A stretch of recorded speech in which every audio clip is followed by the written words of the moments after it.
తీర్చిదిద్దారు. దానికి తార్కాణం తన దగ్గర చదివి బయటికి వెళ్ళిపోయిన ఎంతో మంది విద్యార్థులు ఈరోజు మళ్ళీ పాఠశాలకి రావటం జరిగింది. సార్ యొక్క రిటైర్మెంట్ ఫంక్షన్ని పురస్కరించుకొని సాంఘిక శాస్త్ర ఉపాధ్యాయులకు వీరు అవనీ పటంలోని అణువణువు అవనీ పటం అంటే ఏంట్రా, ఎవరన్నా చెప్తారా? మ్యాప్లో ప్రతి అణువుని వీరు విద్యార్థులకి బోధించి వారి యొక్క ఉన్నతికి బాటలు వేశారు. క్రమశిక్షణకి వీరు మారిపోయారు. ఇది మనం రోజు చూస్తూనే ఉంటాం. సార్ 8:20కే స్కూల్కి వచ్చేస్తుంటారు. నిజాయితీ, నిరాడంబరత వీరికి తరగని ఆస్తి.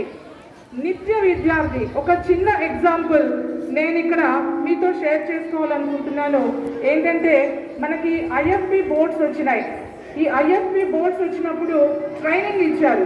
ఈ ట్రైనింగ్ తీసుకొని స్కూల్కి వచ్చి నాకెందుకులే అని ఊరుకోకుండా దానిలో వీకాస్ట్ ఎలా చేయాలి, ఎలాగా వీడియోస్ని విద్యార్థులకి అంటే పాఠాన్ని వీడియో రూపంలో వాళ్ళకి ఎలా బోధిస్తే ఎక్కువ కాలం వాళ్ళకి గుర్తుంటుంది అని చెప్పి ఆయన వీకాస్ట్ చేయడం నేర్చుకొని ప్రాక్టీస్ చేసి విద్యార్థులకి ఐఎఫ్పి బోర్డ్స్ తోటి బోధన చేసేవాళ్ళు. సో ఇక్కడ నేను అంటే నా పర్సనల్ ఫీలింగ్ ఏంటంటే sir is a tower of knowledge with great power. అంటే ఈరోజు రిటైర్మెంట్ అవుతున్నప్పటికీ still he's looking very young and energetic also. ఒక్క విద్యారంగంలోనే కాక సార్ దగ్గర లీడర్షిప్ క్వాలిటీస్ కూడా పుష్కలంగా ఉన్నాయి. ఏపీటీఎఫ్లో క్రియాశీలక కార్యకర్తగా తన ఎన్నో రోజులు తన సర్వీస్లో ఆయన వర్క్ చేయడం జరిగింది.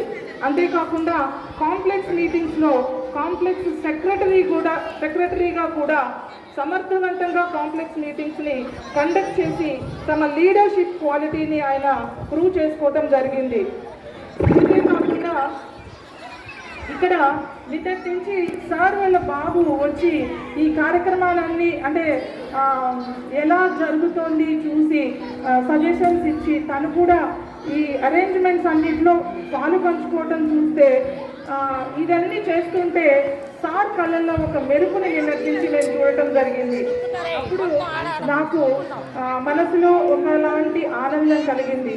ఏ తల్లిదండ్రులకైనా పిల్లలు ఇది జాగ్రత్తగా గుర్తుపెట్టుకోవాలి. ఏ తల్లిదండ్రులకైనా పిల్లలు సమర్థవంతులుగా మంచి పొజిషన్లోకి వెళితే ఆ తల్లిదండ్రుల ఆనందం చెప్పలేనటువంటిది. అది మన సార్ మొహంలో నిన్న